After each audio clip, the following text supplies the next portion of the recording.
With a season 2 of Young, Famous, and African expected to air on the 16th of May 2023 on Netflix, the trailer of season 2 is released and is trending because of Queen Bee Bonang bold and controversial statement saying that she has basically fucked with the biggest African stars.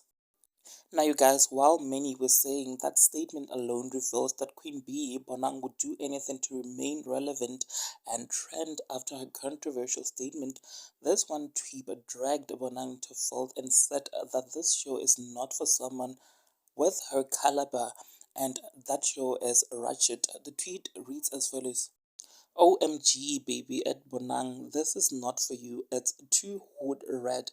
You are an effing queen. Bonang clapped back in a more classy and subtle way.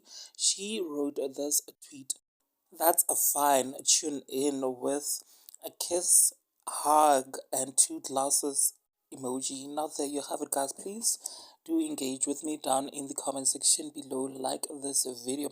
I'll definitely see you on my next upload. Thank you so much for watching. Bye.